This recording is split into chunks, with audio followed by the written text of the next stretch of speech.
चलिए एक new question अपन शुरू करते हैं। तो ये जो क्वेश्चन है, ये क्वेश्चन क्या कहना चाह रहा है? ये क्वेश्चन ये कह रहा है कि a 1-year-old child is brought to the emergency with multiple seizures, fever, headache and neck rigidity. CSF analysis shows low glucose, high protein and many polymorphs. Culture grows pleomorphic gram-negative bacilli. What is true about the organism? Option A is bacitracin sensitive, alpha hemolytic on blood sheep agar, satinism around Staphylococcus aureus colonies, or option D is non-lactose fermenting colonies on MacConkey agar.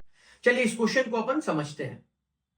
ये question क्या कहना चाह रहा है आपको? ये question ये कहना चाह रहा है कि 1 year old एक चाइल्ड है, ठीक है, वो इमरजेंसी डिपार्टमेंट में आया, उसको मल्टीपल सीजर्स थे, उसको फीवर भी है, साथ में उसको हेडेक भी है, उसको नेक रिजिडिटी है, ठीक है, नेक रिजिडिटी है। जब आप नेक रिजिडिटी का मतलब ये होता है कि जब आप नेक को फ्लेक्स करेंगे लाइक दिस, तो वहां पे आपको रिजिडिटी मिलेगा, आप प्रॉपरली फ्लेक्स नहीं कर पाओगे।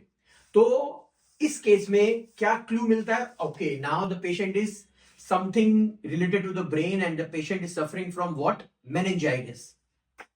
फिर उसके बाद जनरली जब ये सीएनएस का केस होता है तो वो सीएसएफ एनालिसिस तो कराना ही होता है। तो जैसे ही आप सीएसएफ एनालिसिस कराओगे तो उसमें आप क्या देखना चाहते हो? जब आप सीएसएफ एनालिसिस कराते हो तो उसमें सबसे पहले आप ये देखना चाहते हो कि उसका ग्लूकोज क्या है, फिर प्रोटीन क्या है, फिर पॉलीमॉर्फ्स हैं या मोनोसाइट हैं या लिम्फोसाइट्स हैं। तो इस केस में जब आप कोशिश करोगे देखने की तो क्या है पेशेंट को? सबसे पहला है ग्लूकोज लो है, फिर प्रोटीन हाई है एंड मेनी पॉलीमॉर्फ है। पॉलीमॉर्फ्स मींस न्यूट्रोफिल्स हैं। तो ये क्या बताने की कोशिश कर रहा है? जब भी आपको बैक्टीरियल मेनिंजाइटिस होगा तो वहां पे ग्लूकोज ऑलवेज कम होगा, जस्ट रिमेंबर।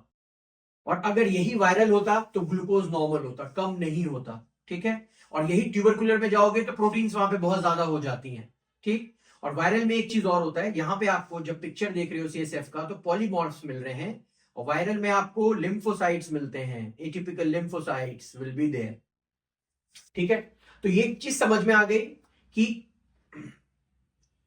क्या क्या समझ में आ गई आपको कि पेशेंट जो है आपको सबसे पहला है पेशेंट जो है मेनिंजाइटिस का केस है एंड ये बैक्टीरिया रिलेटेड है, ठीक है। अब उसके बाद आगे उसने क्लू दिया, उस सीएसएफ का उन्होंने कल्चर किया था, कल्चर में ग्राम नेगेटिव बेसिलाई दिखे हैं, यानी ये कोई ग्राम नेगेटिव बेसिलाई है।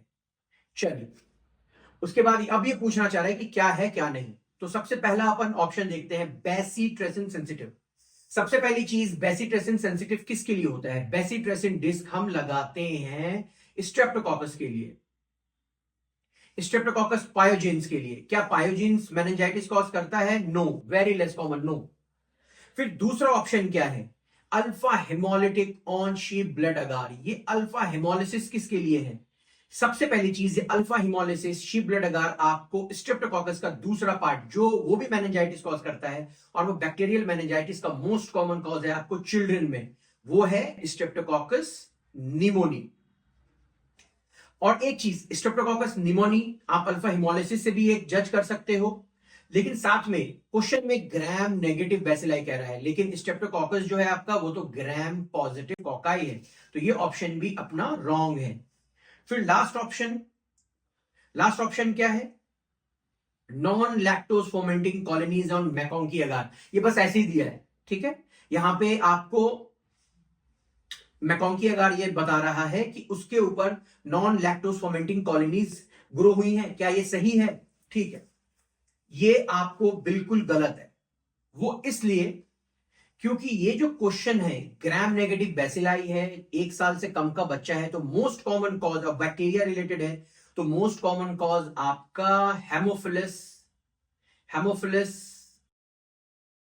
आपका most common cause Haemophilus influenza है, ठीक है। तो हेमोफिलस इन्फ्लुएंजा में जो सबसे इंपॉर्टेंट एग्जाम्पल है आपका एंड सबसे कॉमन जो आंसर जाएगा वो होता है सैटेलाइटिज्म। क्या होता है? सैटेलाइटिज्म। सैटेलाइटिज्म क्या होता है? जब भी आप हेमोफिलस इन्फ्लुएंजा की बात करोगे, वो आपको नॉर्मल प्लेट पे ग्रो नहीं होगा, ब्लड अगार पे भी ढंग से ग्रो नहीं होगा, मैकॉन्की पे भी ढंग से ग्रो नहीं होगा। ठीक है, तो किस में ग्रो होता है? वो चॉकलेट अगार पे ग्रो होता है। क्यों होता है? वो इंपॉर्टेंट चीज है।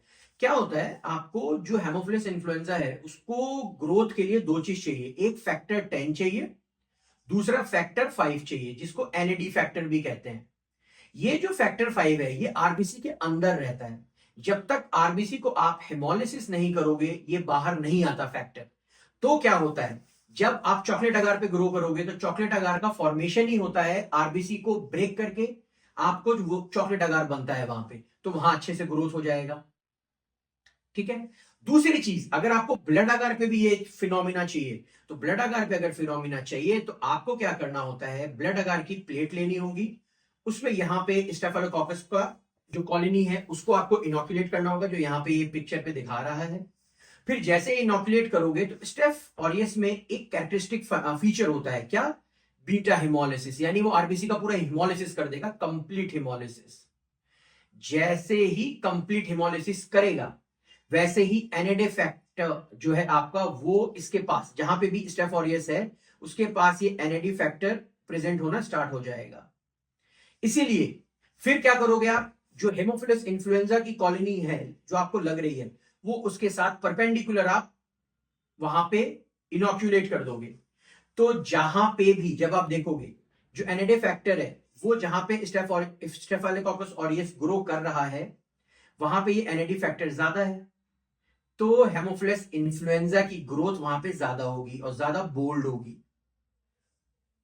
वहां पे ज्यादा होगी एंड वहां पे बोल्ड होगी, जैसे यहां पे देखो। और जैसे जैसे ये दूर होता चला जाएगा, ठीक है, आपको उसकी ग्रोथ हेमोफिलस इन्फ्लुएंजा की कम होती चली जाएगी। इसी फिनोमिना को हम सैटेलाइटिज्म कहते हैं।